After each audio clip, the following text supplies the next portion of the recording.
Hello and welcome to another brand new episode of What the FinTech, the podcast from the team behind FinTech Futures and the Banking Technology magazine. My name is Paul Hindle, editor of FinTech Futures, and for this episode we're joined by Ronit Ghose, head of Future of Finance for Citi Global Insights. Ronit, welcome to the show. Thank you for having me. So it's great to have you here. And just to get started, would you like to quickly let us know a bit more about yourself, your career so far, and your current role at Citi? Sure. So I run a think tank for Citi called Future of Finance. It does what it says on the tin. We create analysis and content and advice on all things to do with the future of money. And this think tank has been running for about 4 years, but we've been publishing thematic research. So research and content looking at the future of our industry for about a dozen years now. Prior to setting up this think tank, I was our financials research head, initially in London, and now for almost 9 years in Dubai. Excellent. Sounds great. And again, it's great to have you here. And thanks so much for taking the time out to speak with us today.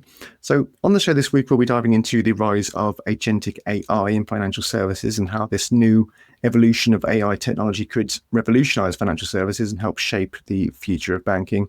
We'll dive into what agentic AI is and how far along we currently are in terms of its development, the big use cases for agentic AI in financial services, and the best approaches for implementing the technology to mitigate risk and ensure both explainability and transparency.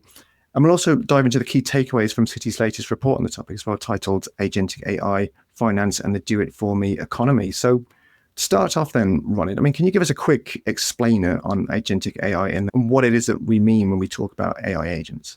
Absolutely. So agentic AI is part of the do-it-for-me economy.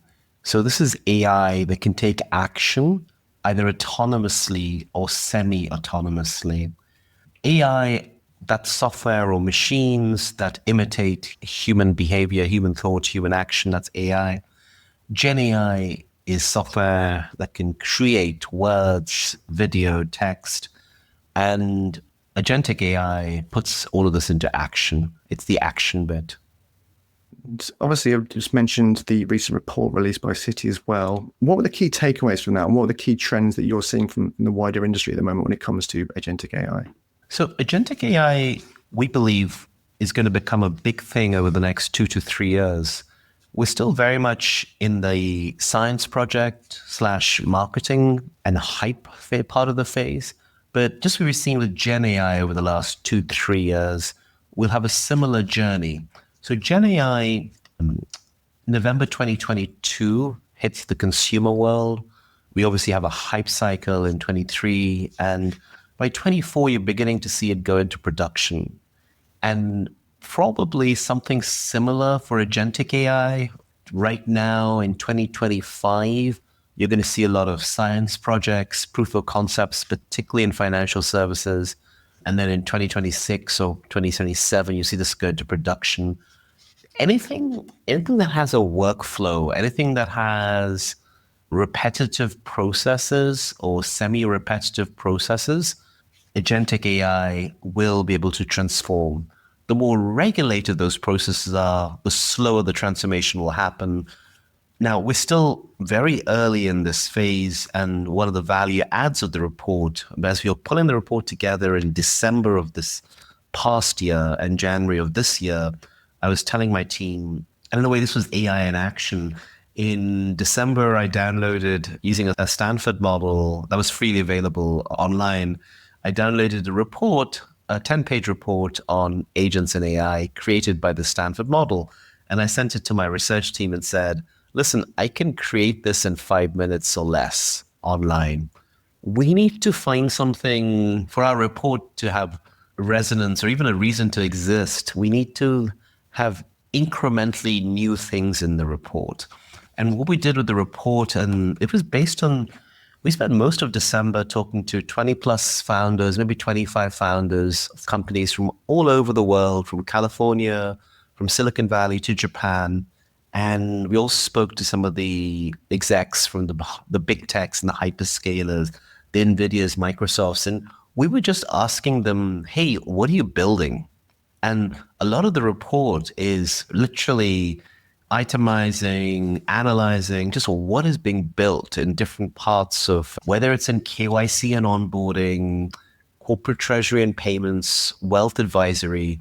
we were going through and just itemizing what is being built. And a lot of this is going to be rolled out the next few years and will fundamentally transform large parts of white collar work in financial services or similar industries. Excellent. So I guess diving a bit further into that report, I mean, what were the big potential use cases that you think for agentic AI in banking and financial services in its current form? Machine learning and AI have been used a lot in financial services already. And one of the things we look at in the report is how Gen AI is also being used quite extensively. One of the interesting data points in the report is, courtesy of Microsoft, we got data looking at which industries use foundation models for cloud computing the most. No surprise, the tech industry itself is the biggest user of LLMs and foundation models. The second biggest industry is financial services after the tech industry.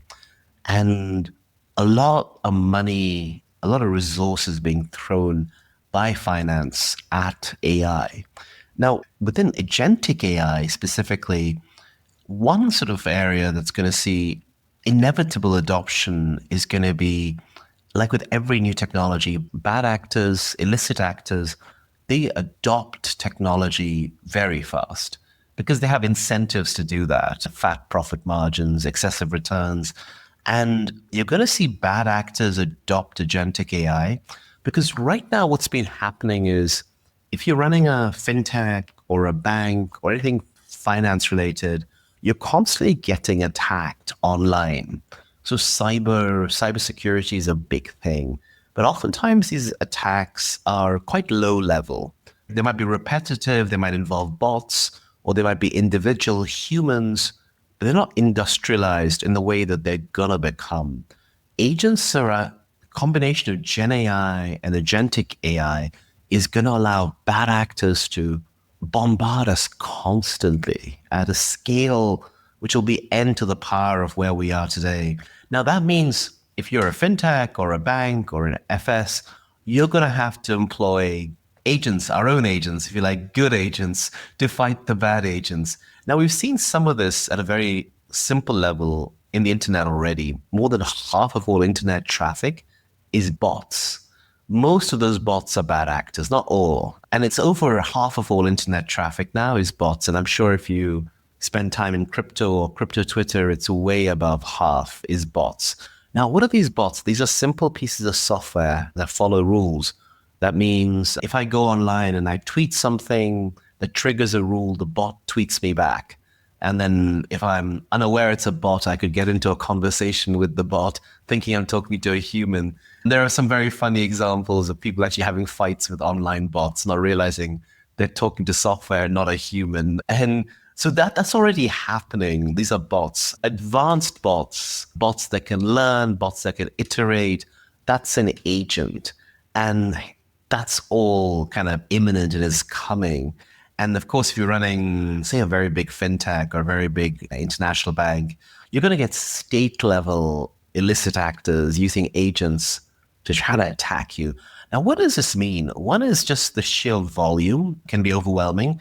But there's another factor, which is these software trained agents might act and behave in a way that humans don't. So if you're trained, your defenses are trained to fight humans, will you know, or will you be ready to fight attackers who are not trained like humans? And they often say, and this is obviously one argument for having diverse teams, right? Oh, you get diverse experiences or whatever. But what about going to diversity beyond human experience? We've seen this in chess programs already, as your listeners might be aware. If you went back 7-8 years ago, chess programs are trained on grandmasters or human chess players. In recent years, these chess programs are trained purely from scratch. So they're given the rules of chess, first principles, and then they just let the software just play against itself. And what happens is that oftentimes these chess programs will come up with moves that haven't been documented in human chess before. Counterintuitive moves, surprising moves, moves that a human will look and go, hang on, I don't recognize this pattern. A lot of what we do is just patterns, right? Pattern recognition. And this is going to become super interesting, both from a bad actor perspective, but also just from good perspective. Now, from a bad actor perspective, it's coming whether we like it or not. The bad bots are not going to wait for human-run companies to go, hey, we're adopting AI agents. They're going to happen. So as a result, we're going to have our defenses ready for these bad bots or bad agents. And that's going to be like a really important vector where sort of AI, Gen AI, agentic AI, and cybersecurity meet. Finance has always been about keeping things safe as well as about building the future. It's always been about some element of safekeeping, custody, looking after, whether it's the $100 you've got because you did some, after school lawn mowing and you need to keep that safe, or whether you've sold your company and you've got $100 million in it. There's a very basic element of finance, which is safekeeping and custody. So we have to keep the money safe, the gold safe, the deposit safe, the data safe. And it's increasingly keep the data safe. And that means that, AI and agentic AI opens this kind of Pandora's box. And I guess it's beyond the scope of this conversation, but in a few years' time, quantum will also knock on the door and do that as well. But that's another report, so let's not get into that today. Sounds good. Well, we'll have to get you back on the podcast when the quantum report is out then as well. I actually had a really good conversation with HSBC's Dr. Philip Intelure on the podcast last year about quantum. So it'll be interesting to do another episode actually at some point to see the progress that's been made in the space. And it's a really interesting topic. But like you say, sticking with agentic AI for now, you mentioned at the start of the show, it's still in its early stages, but how far along are we at the moment with agentic AI development? And are there any real world use cases live at the moment, or are there bad actors that you've mentioned already deploying this now? Oh yeah, no, I mean, this is already happening through Gen AI. It's been at least a year now. We've had some pretty successful phishing attacks or scams through Gen AI. You've had some documented cases of corporate treasuries, finance departments, inadvertently moving money, sending money to the wrong place. I've been told in person by very senior executives in more than one jurisdiction that I've visited, we've had an attack. And luckily, sometimes by chance, we managed to stop it. And we've had to improve our processes and protocols to stop such attacks. So it's happening now. It's happening already. Reinventing workflows inside banks, inside fintechs, that takes longer. That's going to be happening during 2025, 2026. It's one thing to say, listen, I've got a piece of software that can help you do better onboarding, or I've got a piece of software that can help you give better advice as a client advisor, whether you're in wealth or in retail banking. Those tools are being made available now, but it takes time to integrate it into workflows. Excellent. And looking towards the future then, I mean, what are some of the capabilities that fully autonomous AI agents could unlock for both banks and also financial services customers that you're most excited by? The one I'm most excited about is all of us, whether it's FinTech Futures, whether it's me, all of us having our own agent or our own personal digital assistant. We've had Siris and Alexas and these kind of basic agents or basic assistants already. Having a sophisticated digital assistant that can help manage our financial services or other parts of our professional life. Like, there's a lot of things in life that if we were a company, we would have people managing for us, or if you were like uber wealthy. But in our day-to-day existence, we squirrel it away and do it at the weekend or the evening or on the fly, on the move, on the go.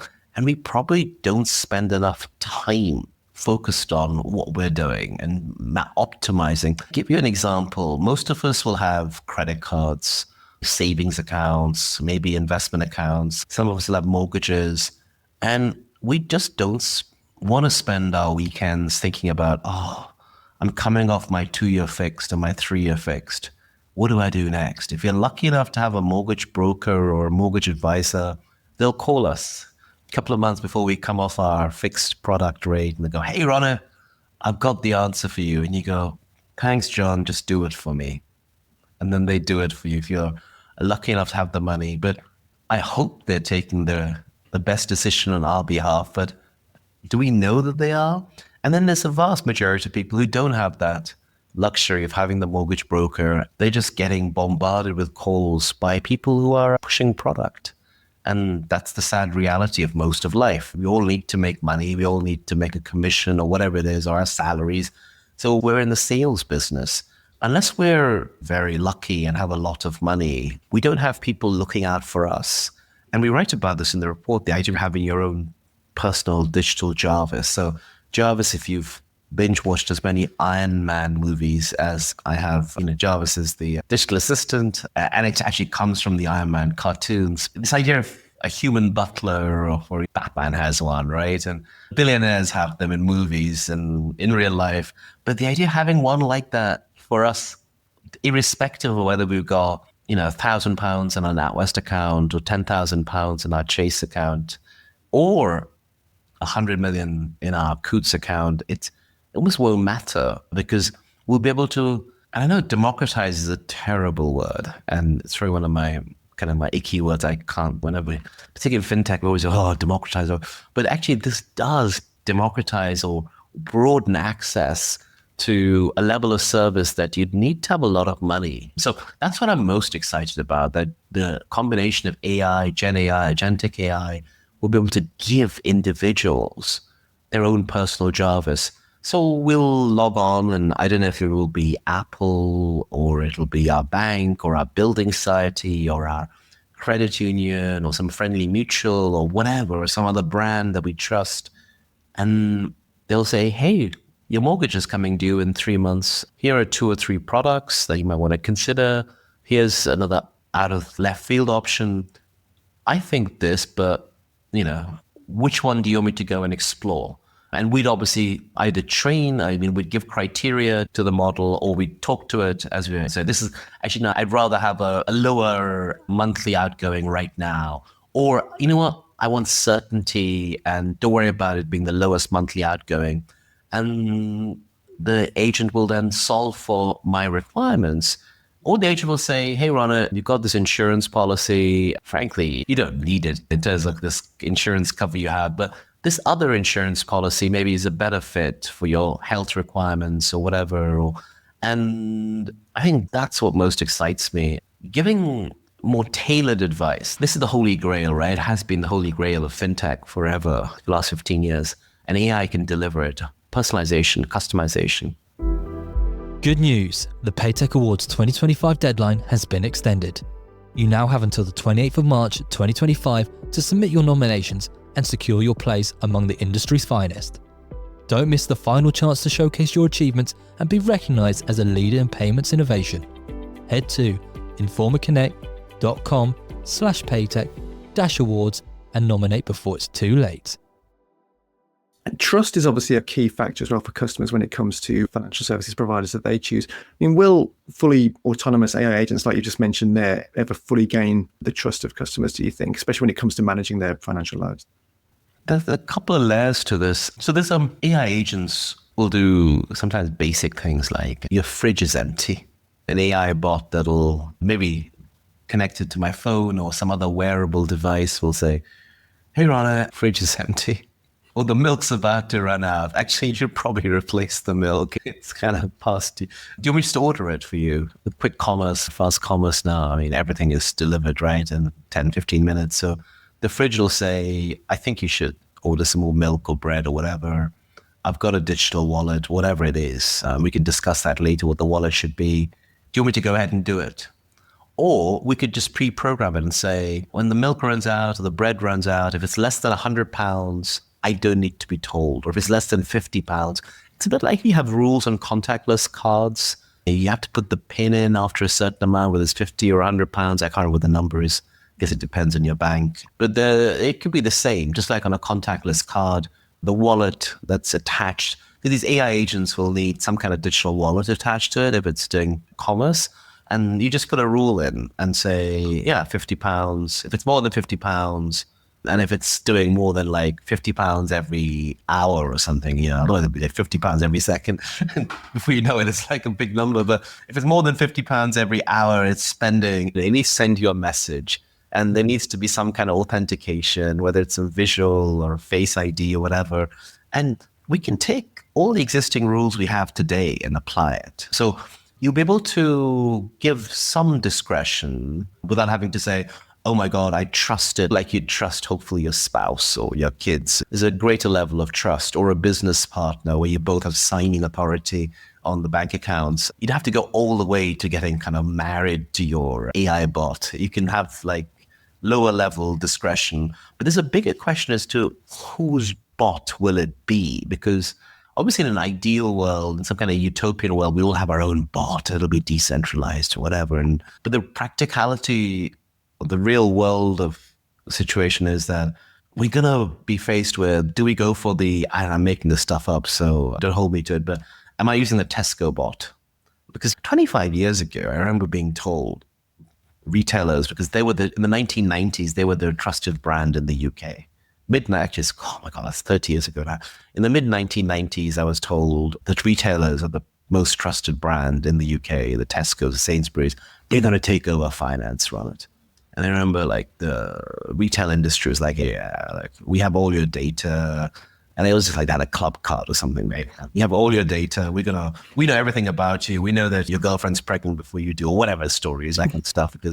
And I was at Walmart, I can't remember, and now the trusted brand, I guess, is the Apples of our phones, right? Because we're attached to the last 10 years is the phones, the Apples of the world, or Samsungs. I don't know what will be in 10 years' time. It happens to be our smartphone now.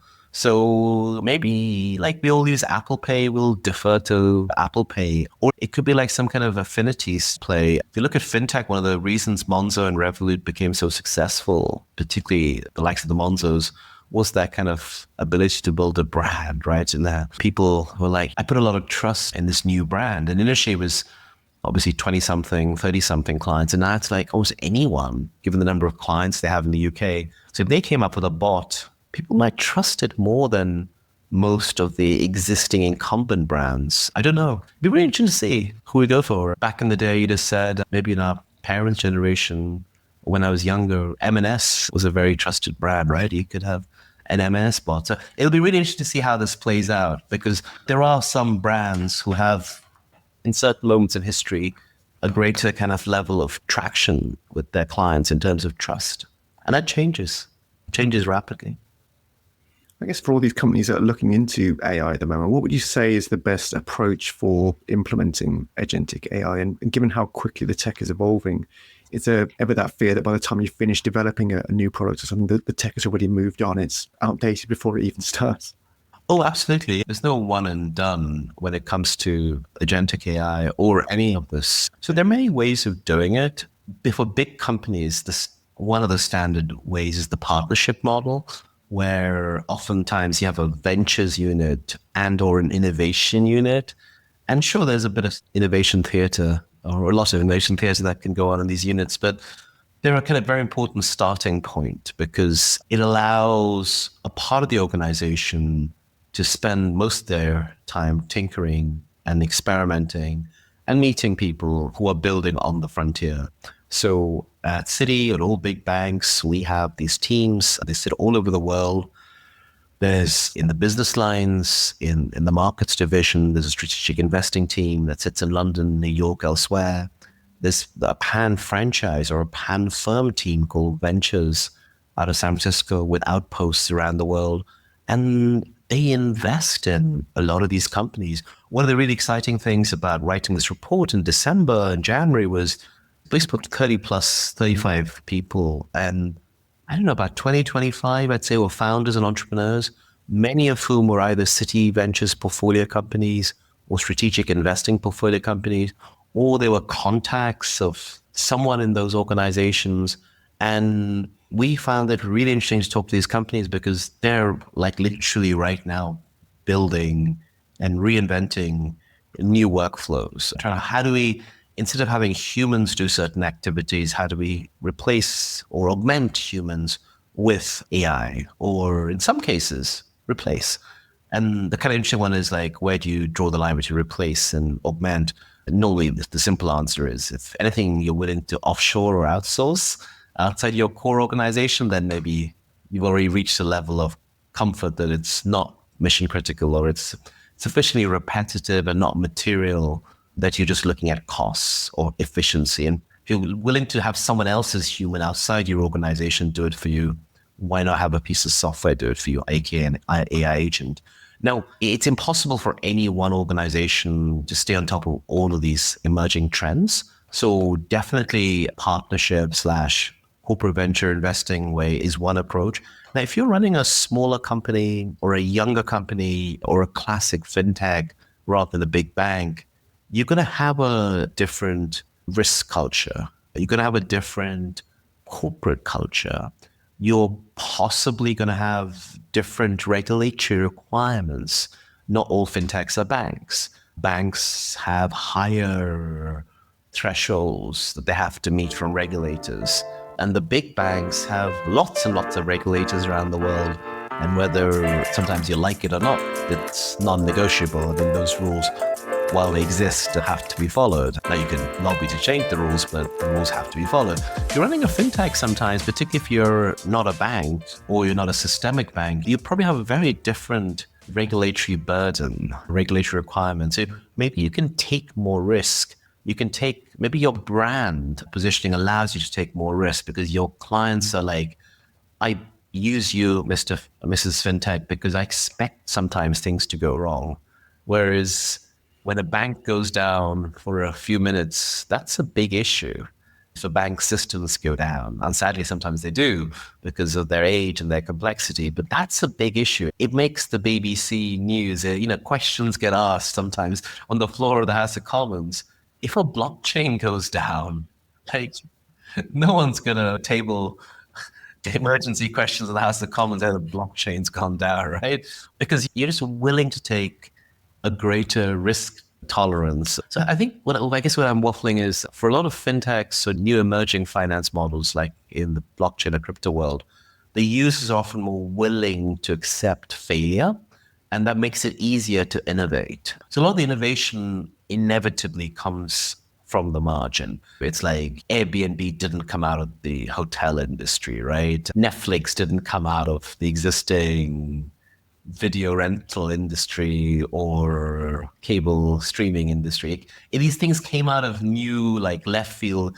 And similarly, a lot of the fintechs that have been set up in the last 10, 15 years were often run by people who were not classic bankers. Some of them were, some of them weren't. And it was that kind of real mix of backgrounds and experiences that allows people to think a little bit left field. It'd be the same with agentic AI because there's the software and the technology. And then there's the whole kind of, hey, well, how do we reinvent a process? How do we change? And sometimes it's easier to do that if you're not knee deep in the existing processes. Because if you're knee deep in the existing processes, you know how to run that process. It's a bit like flying a plane, right? A big bank or a mature fintech, the people running it know how to fly the plane. They may not necessarily know how to build the plane. It's a completely different skill set. So, and when you get a new technology emerge or a new variant like agentic AI, you're going to need more of the people who think, how am I going to build a whole new plane, a different kind of plane? That's the really interesting next few years ahead of us. It's something exciting in the developing space for sure. Just moving on then, I guess, how can banks and financial services firms, when they're implementing agentic AI, ensure accuracy and explainability in AI decisioning and mitigate the potential risks there? And will a human in the loop always be needed there? And what's the liability situation, I guess, around that should an agent get something wrong as well? The liability situations, the buck stops with the bank or the fintech. So if the agent goes out and makes the wrong quote or price on behalf of the bank, that's the problem for the bank. Then that's why you're going to see autonomous agents used in smaller ticket transactions or actions that can be reversed. Actions that can't be reversed, that involve a very large amount of material amount of money, will still have a human in the loop on the basis that someone needs to check. It's about materiality. So the classic use of an agent will be where there's just a lot of very high volume, low value or low materiality events being done. But a episodic, low frequency, high value event, always gonna have a human in the loop somewhere. Now, explainability is a big problem for banks because regulators will make you justify actions, and that leads to today, in today's world, probably a lot of over documentation because everyone's writing down, should they ever get asked to justify actions. And it'll be the same in an agentic AI world. You're going to have to be able to explain, like, that bot did that because these are the rules programmed into the bot. And if you can't explain why the bot seemingly behaved badly or inappropriately, you've got a problem. And that's what I was talking about before about risk cultures and risk appetites. Many fintechs or younger companies are more willing to take that risk of basically saying to their regulator, we'll try better next time or something like that. And at which point the regulator will be like, what? And so there's going to be, I think, a lot of learning and experimentation at the margin away from the core of big companies. And then the big companies wait for those to kind of settle down and then maybe adopt it. That's the challenge of a regulated industry or a hyper-regulated industry. So healthcare and finance both are big users of AI already and potentially even bigger in the future. But there's also the two most hyper-regulated industries where you have to explain, like, this is why we came to this conclusion. I mean, on the topic of regulation as well, I mean, how do you see the landscape around agentic AI evolving then as tech develops? And how can the industry find the right balance between innovation and regulation? Because it's so nascent, there's very little regulation already codified when it comes to agentic AI. What you're going to see during the course of 2025 are regulators, policymakers, sort of grappling with how much of the existing rule book that there exists for AI or generally for financial services and money, how much that can be applied across to the world of AI. You'll probably see some kind of combination of sandboxes, tech sprints, those kind of controlled experiments you're going to see in the UK, in the EU, in the UAE where I'm based. You will see regulators, and they're already having sessions, like industry sessions about AI. How do I use this, etc. And you'll probably see tech sprints around agentic AI this year. Sounds good. So I guess to finish off then, I mean, what are the next steps for agentic AI? And I guess moving forward, what does the bank of the future, perhaps driven by agentic AI, look like to you? The bank of the future hopefully is a more user-centric, or financial services in the future hopefully are a more user-centric, client-centric activity where we all, as I said before, have our digital personal Jarvises that will help us navigate the world of finance and maybe even treat financial services in the same way that the super wealthy do. They don't just have one bank. Most ordinary people will tend to have one bank or two banks. You know, one bank account, maybe one building site here, one credit card and one current account. But when you get to super wealthy people, they have a whole range of options. They have a bank in this country, a bank in that country, an insurance company, maybe a financing company for a particular type of asset. And they have so much choice because people want to sell them product because of their wealth. The ordinary person doesn't have that access because it doesn't make sense for the financial services providers to spend time on the person with, you're making as a family £50,000. That's pretty much makes you middle class, middle of the road in England today, right? Typically for a financial services provider, you're not going to get a huge amount of customized service at that level.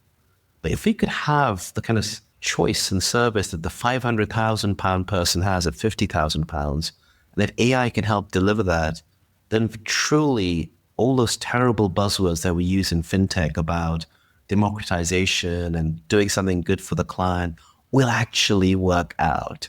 We've kind of begun that process through having pricing on cards or FX that's lower cost, that's cheaper, or a pricing model that's not based on us making mistakes, which oftentimes banking pricing models used to be based on in retail banking in the US and the UK.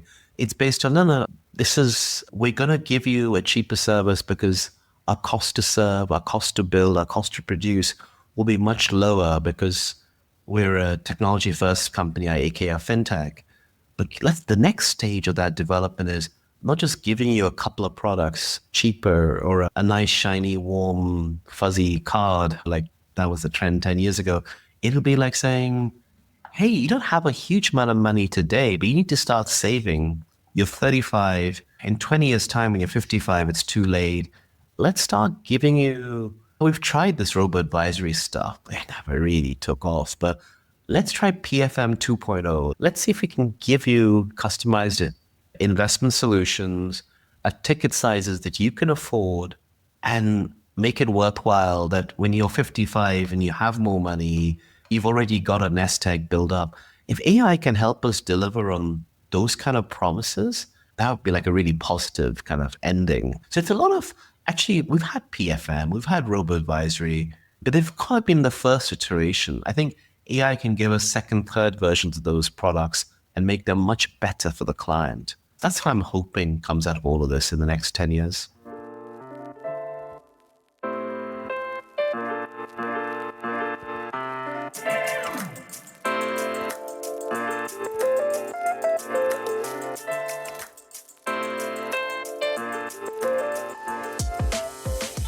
Thanks again, Ronit, for chatting with us today. I mean, to close out the podcast, we have our now infamous FinTech jails. This is where we ask for an industry term, buzzword, or trend that you've seen or heard enough of.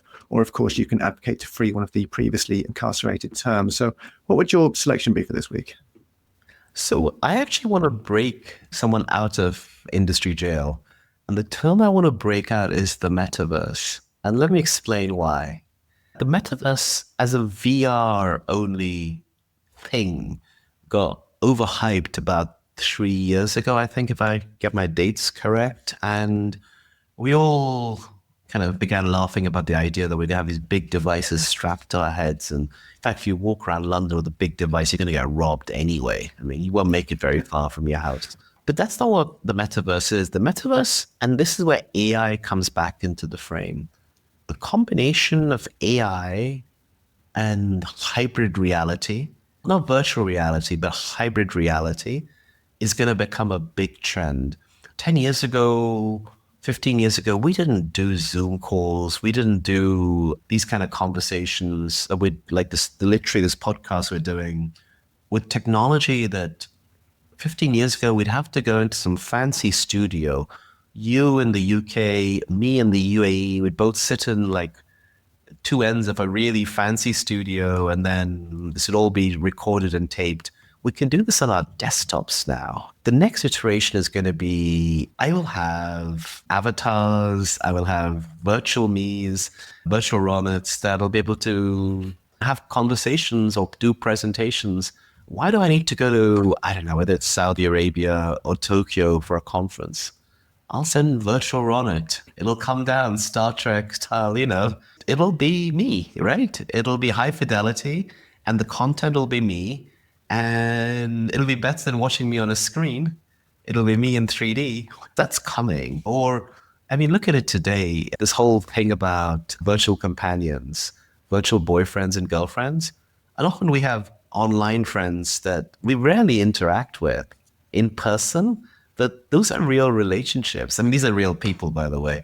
But going from those real people that we're having conversations with, asynchronous way, maybe we can have conversations with them real time because I'm talking to their avatar version. It's going to be like a really interesting, and there's a dystopian side to this as well, but there's a very user-friendly, practical side to all of this where we all love what makes us human. We like communicating. And if you know that avatar is a link to a person, I don't know how you prove proof of personhood or whatever, but if that avatar is linked, it's not just a complete digital fake thing. It's linked to a person. There's a real biological Ronit behind it. I won't mind probably chatting to the avatar because it's a representation. So this is going to be combined with AI, and it's going to be the next decade. And the metaverse got oversold and overhyped by a few tech tycoons around VR headsets. That was just one form factor. In fact, if you want to see the future, just go and chat to 10 and 12-year-olds, right? And see how they play, how they behave, how they learn, and how for them online versus offline is all meshed. It's all hybrid. There's no need to explain to them, this is online, this is offline. It's all the same thing. And if they're playing games, it can be in multi-locations. And these are all real people, but they're having a very virtual existence. One doesn't need to put the term metaverse to explain that to those 10-year-old kids or 12-year-old kids. They're just living in the next iteration of digital, which to us might seem a bit weird. You'd be like, why don't you go out and play in the real world? So that's kind of how I see the kind of 2030 horizon or the 2035 horizon. And it's going to be a mesh of AI, hybrid reality. We'll see what we call it. We probably won't call it the metaverse, but yeah, I was thinking, like, does it need a rebrand now? Because, like I say, it did seem like it fell out of the zeitgeist a couple of years ago now, and Gen AI is kind of, the hype around that has kind of taken over and it's almost been shuffled away to the side. Does it need a rebrand to kind of come back and to really hit that mainstream? Yeah, it probably needs a new name. Excellent. Well, no, it sounds really interesting what you're saying. So we'll give it another 5 years maybe and see what's happening then. And maybe we can have a chat about where the metaverse is again. But I'm happy to break it out of the jail for now, like you're saying. We'll see you later down the line if anyone wants to throw it back in again when it comes back into the mainstream maybe. But for now, Ronit, thank you so much again for joining us for the podcast today. It's been a pleasure. Thank you for having me. Well, that's all we have time for this week. Thanks, of course, to Ronit for joining me. As for FinTech Futures, you can find us online at fintechfutures.com. Be sure to follow us on LinkedIn to keep up with the latest fintech news. If you like this podcast and our other episodes, you can subscribe on Apple Podcasts, Spotify, SoundCloud, or your favorite podcasting service to get notified about future episodes. Thanks as well to Arama for editing this podcast. You can check them out at arama.tv. As always, thank you very much for your support, and we'll see you soon for another episode of What the FinTech. But until then, goodbye.